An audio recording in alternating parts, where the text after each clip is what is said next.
Hello. Today is Sunday, August 16th, 2009.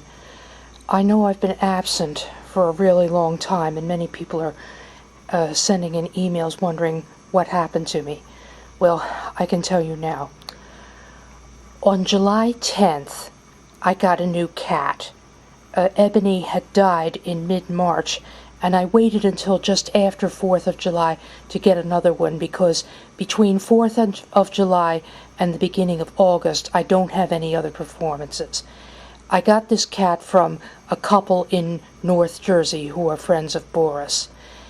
She was 5 years old. She was mostly white with some tan and brown. Her name was Tupac.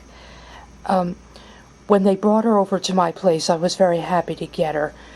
But then, instead of wandering the apartment to get acquainted with it and me, she secluded herself. She always kept herself in hiding.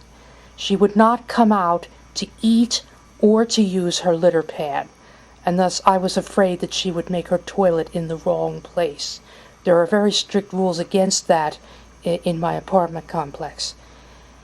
The next day, July the 11th, that was a Saturday, it was the evening, and I had her litter pan and her food and water bowls in the bathroom, which is where I always keep that stuff for my other cats. Tupac was under the bed. I pulled her out from under there, picked her up, and carried her to the bathroom and locked her inside, but not before she had inflicted multiple simultaneous bites on my right index finger. The pain was terrible.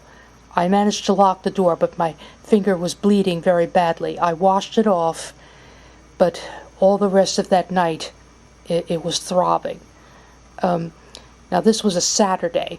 The finger became swollen and infected, but I could not see a doctor about it until Monday. That was July the 13th. I went to my family physician, and when she looked at me, she said I had to go to the emergency ward immediately.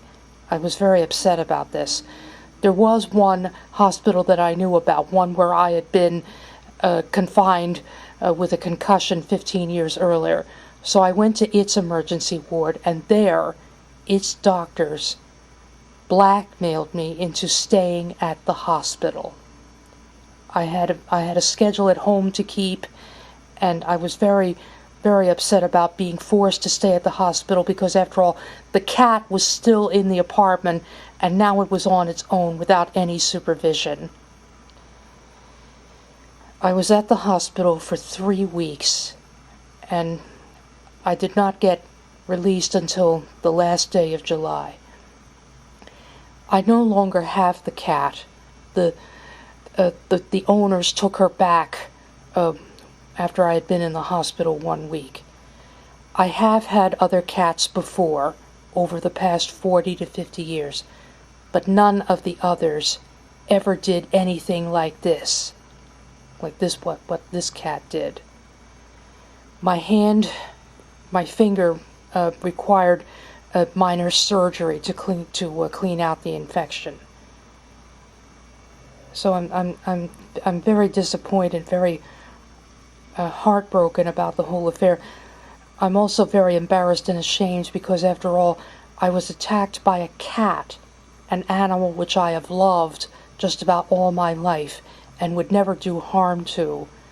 But even though this cat had been up to date on her vaccinations, the doctors at the hospital pointed out that their mouths, the cat's mouths, can be full of germs.